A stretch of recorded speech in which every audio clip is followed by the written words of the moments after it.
Good morning everyone, and welcome. Today, we're going to dive into an important and complex topic, financial statement manipulation and fraudulent practices. We'll explore the various methods companies might use to misrepresent their financial health, the impacts these actions can have on stakeholders, and the risks involved for both businesses and investors. It's a critical area to understand in order to promote transparency and trust in the corporate world. I'm looking forward to unpacking these issues with you. Revenue recognition fraud is when a company artificially inflates its sales numbers to make its financial health appear better than it actually is. This can be done in several ways.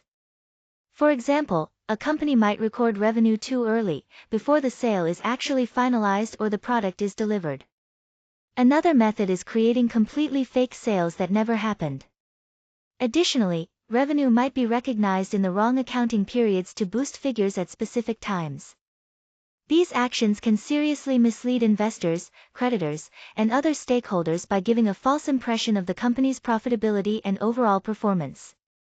This kind of deception can damage trust and have severe consequences for everyone involved. Expense manipulation happens when companies intentionally understate or postpone their expenses to make their profits look higher than they really are. One common tactic is improper capitalization, where costs that should be recorded as expenses right away are instead treated as long-term investments.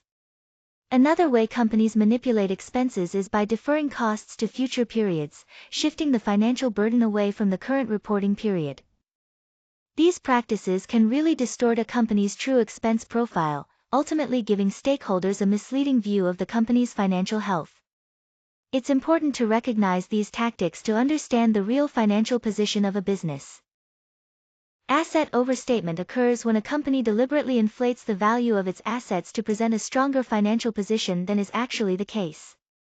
This can be done in several ways, such as reporting higher inventory levels or assigning greater value to inventory than what truly exists. Another common tactic is capitalizing expenses, in other words, treating costs that should be recorded as expenses in the current period as long-term assets instead.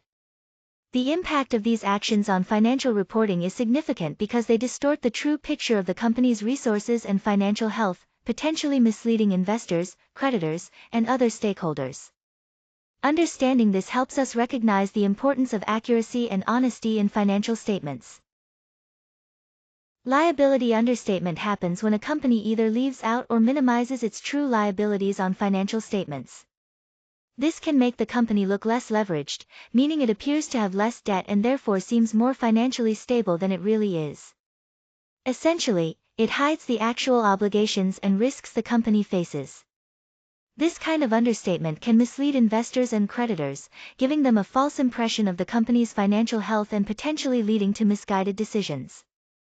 When we talk about improper disclosures, we're referring to situations where important information is either left out or presented in a misleading way in the footnotes or other disclosures that accompany financial statements. This can happen if a company fails to share key details or even intentionally distorts facts. The impact of this lack of transparency is significant because it can mislead investors, creditors, and other stakeholders. They might not fully understand the risks the company faces, the accounting methods it uses, or any potential liabilities that could affect the company's real financial health. In essence, improper disclosures can paint an inaccurate picture of the company's condition, which can have serious consequences for decision-making and trust. Earnings management involves using aggressive accounting tactics or subjective estimates to manipulate financial results. Essentially, it's about smoothing out income figures to meet specific financial targets, often crossing into fraudulent territory. Common techniques include adjusting reserves, choosing when to recognize revenues and expenses, or making biased judgments in estimates. The main goal behind these actions is to present a more consistent and favorable picture of earnings, which can mislead stakeholders about the company's true financial health. This practice undermines transparency and can have serious consequences if uncovered. Round-tripping refers to a practice where a company engages in a series of sales and repurchase transactions purely to inflate its revenue numbers. It's important to understand that these transactions don't bring any real economic value to the company. Instead, they simply create the illusion of higher sales and better profitability. This can be very misleading for anyone looking at the financial statements, as it falsely suggests that the business is performing better than it actually is. In reality, no genuine growth or profit is happening behind these numbers. Channel stuffing is when a company pushes its customers or distributors to buy more products than they actually need or can sell, usually right before the end of a reporting period. The main goal here is to temporarily inflate sales figures, making the company's revenue and profits look better than they really are.